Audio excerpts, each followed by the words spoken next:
Bonjour. Alors aujourd'hui, nous allons essayer de discuter autour d'une question. La question est pourquoi Dieu a-t-il créé l'univers? Alors c'est une question que ça se comprend parfaitement. On a besoin en fait en tant qu'être humain de réfléchir justement sur un certain nombre de choses et ça en fait partie parce que vous savez, on se pose toujours la question d'où on vient, qu'est-ce qu'on fait sur Terre, où on va aller. Et en fait là on a envie de savoir pourquoi Dieu a créé l'univers. Et en fait qu'est-ce qu'il a voulu insinuer en créant l'univers. Qu'est-ce qu'il veut nous montrer par l'intermédiaire de cette grande chose en fait que parfois on ignore ce qui se passe autour, c'est-à-dire dans l'univers. Nous on est sur Terre, on sait un peu ce qui se passe là-dessus, mais on est comme dans une coque, que je dirais comme un poussin en fait, qui avant de sortir de la coque ignore complètement ce qu'il y a autour de celle-ci. Et là on se sent un peu sur Terre comme dans une coque où l'on ignore un peu ce qui se passe autour. Et donc on a envie de savoir pourquoi Dieu a créé cet univers. Et bien c'est ce qu'on va essayer de répondre en tout cas ensemble.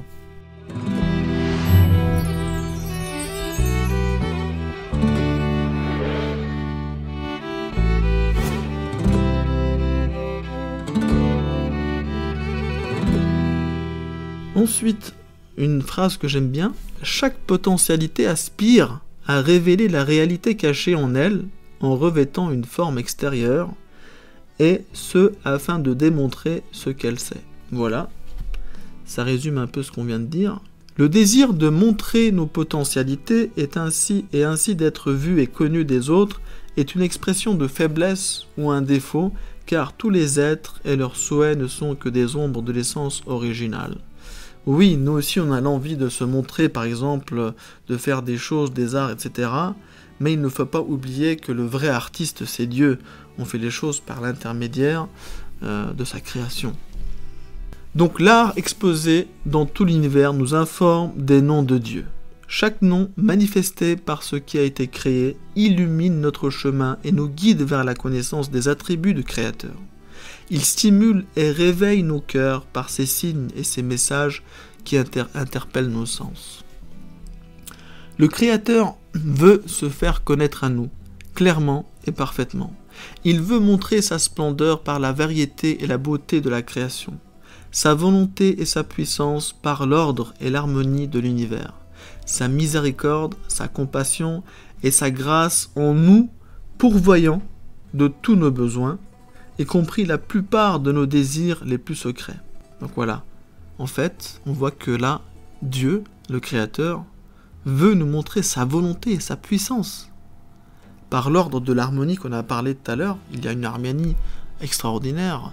On ne va pas rentrer dans les détails de la science, rien que l'écosystème, ça montre qu'il y a une harmonie extraordinaire sur Terre.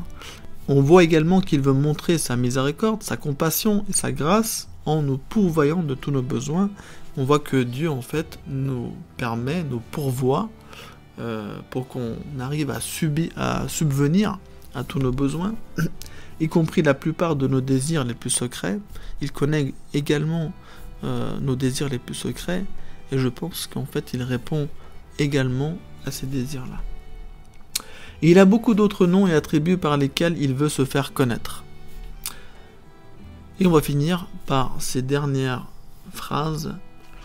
En d'autres termes, il crée et dispose les choses dans ce monde pour manifester sa toute-puissance et sa volonté. Alors il ne faut pas oublier que, en fait, quand moi, depuis tout à l'heure, on est en train de parler de ça, quand moi j'ai envie de connaître l'artiste qui a derrière l'art, je connais simplement quelques qualités de l'artiste. Je ne le connais pas exactement. Et je peux dire qu'en fait, un artiste sur Terre, je sais pas, par exemple, un footballeur, un chanteur, un peintre, un écrivain, par l'intermédiaire du livre qu'il a écrit, je vois sa pensée, je vois son style d'écriture, etc. Ce sont des artistes terrestres, entre guillemets, mais Dieu, il veut nous montrer par son art, par son pouvoir, par les choses qu'il a créées, par toute la grandeur de la terre, de l'univers, que celui est le seul puissant. Et c'est ça qui est intéressant, c'est ça qui est magnifique, parce qu'en fait, vous savez, quand on se prosterne, quand on se soumet, en fait, l'être humain se soumet à la grande puissance.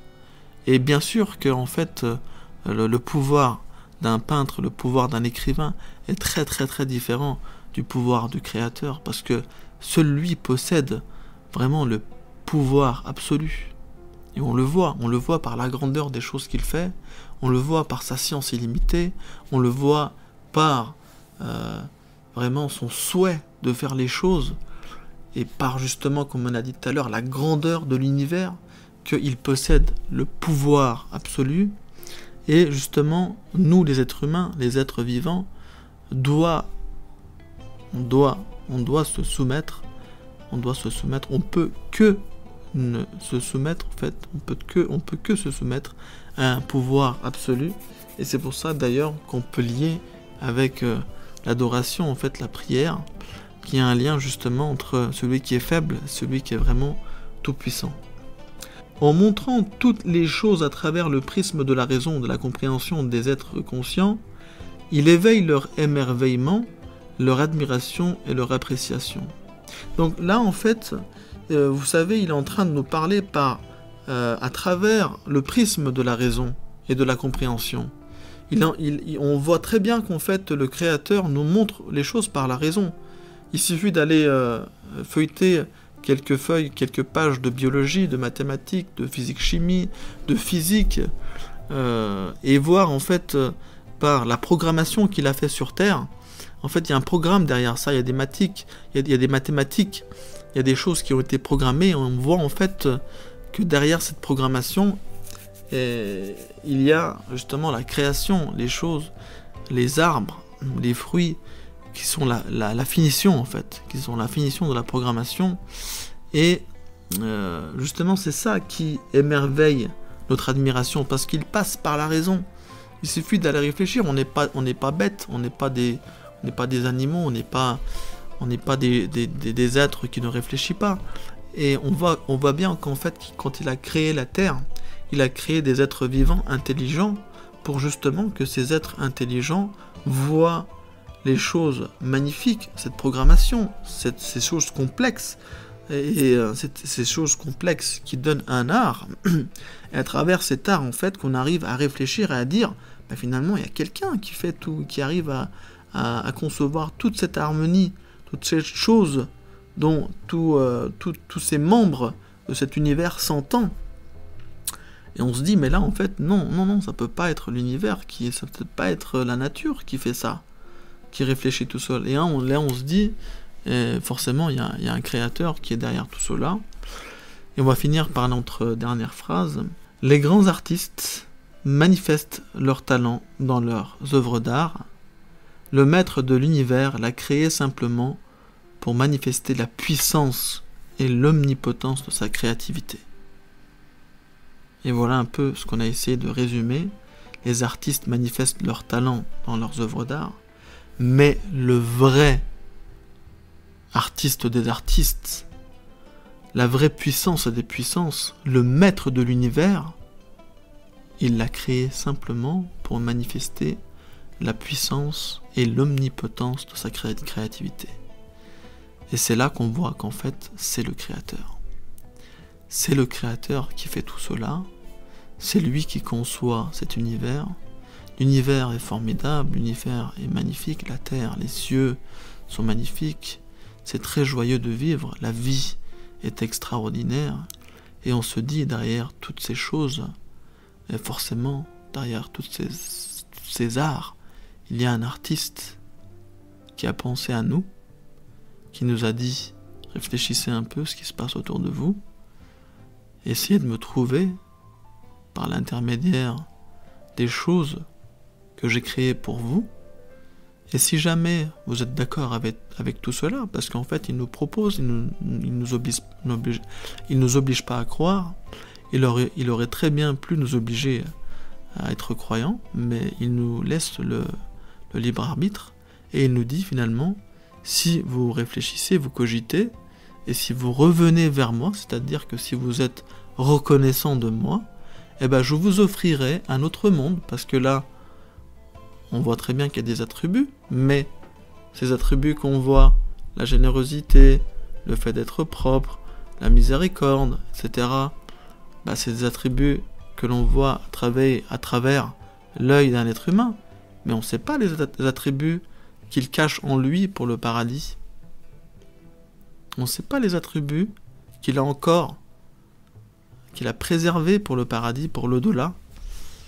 Et donc, il nous dit clairement, si vous réfléchissez et vous revenez vers moi, vous êtes reconnaissant envers moi, c'est-à-dire vous croyez en le Seigneur, vous croyez en le Créateur, eh bien, un jour arrivera, à la fin de cette vie, vous serez amené à découvrir une nouvelle vie, où il va nous montrer d'autres attributs, d'autres manifestations, qui cette fois-ci, comme il nous donne la parole, on vivra éternellement dans ce monde, et j'espère qu'on finira étant croyant à notre Seigneur, à notre Créateur, et justement qu'on se retrouvera au paradis ensemble pour admirer les autres attributs, les autres manifestations de notre Seigneur. J'espère qu'en fait, en tout cas, ce discours,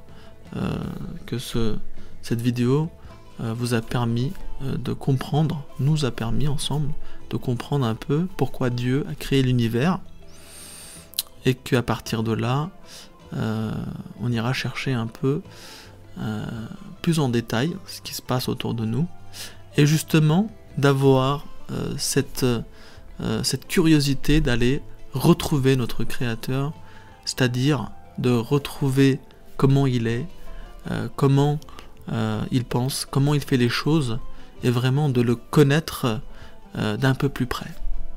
Merci d'avoir écouté, et une prochaine fois.